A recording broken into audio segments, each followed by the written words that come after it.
A Sociedade do Açúcar. Falamos Sociedade do Açúcar no século XVI, XVII. Havia uma minoria que seriam os senhores de terra, os senhores de escravos, eles que realmente detinham o poder. Eram a elite aqui na colônia.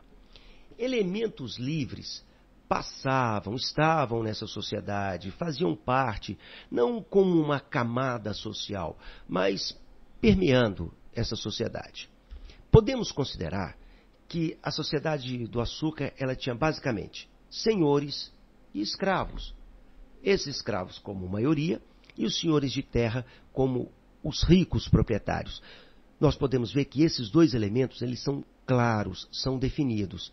E esses elementos livres aqui intermediando essas duas camadas. Esses elementos livres eram padres, os feitores, os capatazes, militares, funcionários da coroa, os parentes do senhor da terra, que faziam parte dessa sociedade, mas não constituíam, digamos, uma camada social. Os senhores de terra, sim, pela importância que eles tinham, pela importância econômica, né, porque por serem os donos da terra, pelo poder econômico, e os escravos, pela importância nessa economia, sendo a mão de obra básica de produção de açúcar. Bom, vamos pegar e analisar essa sociedade pelos elementos constitutivos do engenho, da grande propriedade. A casa grande é onde ficava a família patriarcal. O patriarcalismo corresponde ao poder supremo do pai, o poder ilimitado do chefe da família sobre os membros dessa família. Costuma-se dizer que o senhor tinha um poder sobre a vida e a morte de seus dependentes. É a família patriarcal, é o poder patriarcal na casa grande. Uma família extensiva, numerosa, a propriedade ficaria para o filho mais velho, para o primogênito. Aos outros filhos caberiam funções de ajudar na administração do engenho, ou seriam encaminhados para o clero, né, para a função monástica, ou para estudos na Europa. A esposa ela era servil, submissa, subserviente, e passava essa educação também para as filhas. A senzala era o local de moradia dos escravos. E falando de senzala, nós vamos falar um pouco da vida deles, desses escravos, que era marcada por muito trabalho, muito sofrimento. Alguns momentos de lazer era até permitido, sim, de alguma festividade, alguma dança, algum canto, mas boa parte da vida desses escravos era no trabalho, ou sofrendo castigos por não ter trabalhado como se esperava. Eles formavam, então, a base do trabalho da produção do açúcar. A comida deles era pouca, era suficiente para a energia, para o trabalho. Alguns senhores não davam a comida, permitiam o domingo de folga. Nesse dia eles tinham que preparar a comida para a semana inteira. Alguns senhores permitiam, então, por isso, que uma parte da terra do engenho fosse utilizada para eles produzirem os seus alimentos. Bom, vamos analisar agora a capela. Ela simboliza a força da igreja, a presença da igreja aqui no Brasil colonial. Tanto os índios como os negros africanos, eles eram forçados a serem cristãos. Eram forçados a se converter. A capela, então, ela tinha como a função passar a religião de quem domina para aqueles que eram explorados e dominados pela elite colonial. O engenho era o local de produção de açúcar. O engenho pode ser tido assim como a grande propriedade e especificamente como o local de produção de açúcar.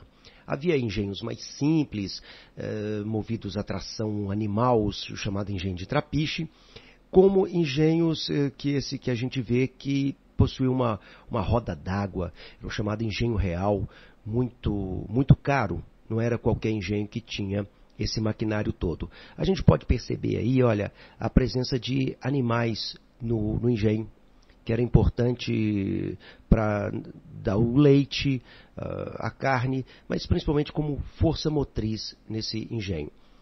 A produção, então, tocada por escravos e que era supervisionada por homens livres.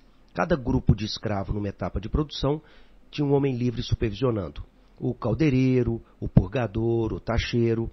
E um homem livre que era responsável por toda a produção, que entendia tudo de açúcar, era o mestre do açúcar.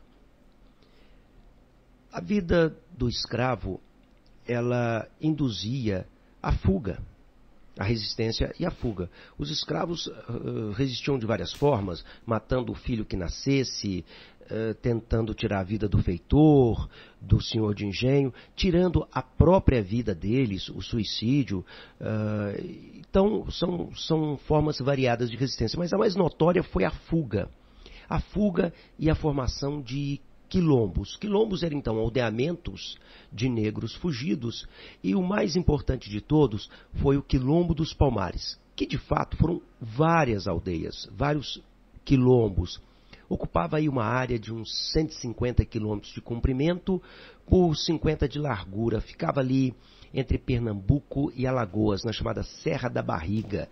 Ele começou por volta de 1590 e durante 100 anos ele existiu. Metade disso resistindo aos ataques dos brancos. O Quilombo dos Palmares foi destruído pelo sertanista chamado Domingos Jorge Velho. Os quilombos, então, eles eram uma ameaça para o sistema produtivo, porque estimulava a mão de obra a fugir dos engenhos. Isso incomodava, claro, os senhores de engenho, como também Portugal. Era preciso destruí-los. A destruição dos quilombos se dava de duas formas, basicamente. A primeira era o sertanismo de contrato. Eram sertanistas, homens acostumados a ir no mato, caçar escravo, combater esses quilombos, que eram contratados para esse serviço, para atacar e destruir os quilombos. Também eles disseminavam doenças contagiosas, deixavam o negro que estava doente fugir, ele ia para o quilombo e infectava a população. Se não matasse todo mundo, pelo menos enfraqueceria, facilitando então um posterior ataque dos sertanistas. Vamos falar um pouco da política no período colonial. Portugal implantou aqui as câmaras municipais. Isso seria um órgão que ficaria nas vilas, nas pequenas e poucas cidades que existiam à época. Quem frequentava esse ambiente, essa Câmara Municipal, eram os chamados homens bons. Eram aqueles de poder econômico, político, religioso aqui na colônia. Principalmente senhores de terra, senhores de engenho, senhores de escravos, a elite colonial brasileira. Esses homens, esses proprietários da região, se reuniam nessas câmaras municipais que ficavam nas vilas para discutir aspectos ligados à região. E ali eles decidiam o que seria melhor para eles e o que seria melhor para aquela região. Então, isso demonstra que o poder na colônia ele era bem descentralizado. Cada Câmara Municipal decidia o que seria melhor para ela ali naquela região.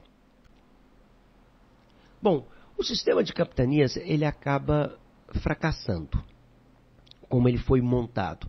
Várias capitanias ficaram abandonadas, devolutas. Prosperaram apenas Pernambuco.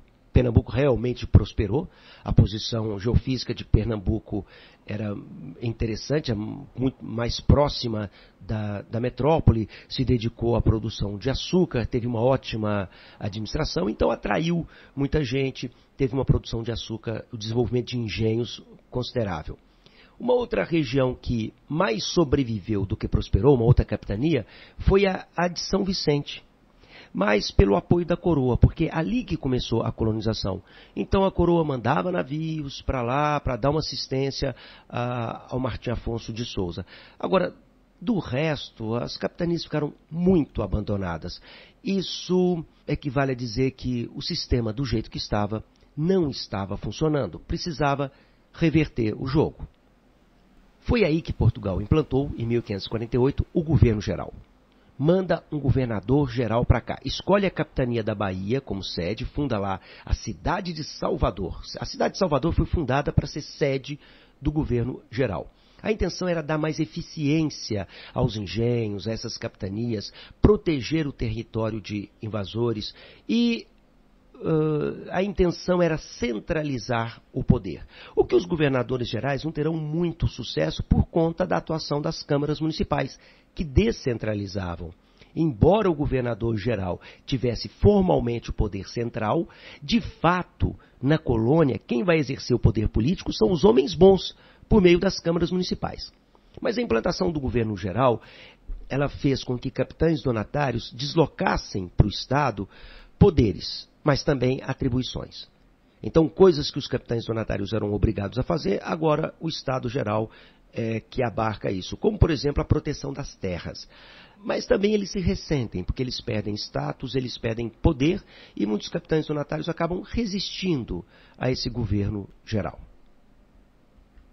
Por último, vamos falar das missões ou reduções implantadas pelos jesuítas, que vêm aí com os primeiros governadores gerais que assumem aqui no Brasil.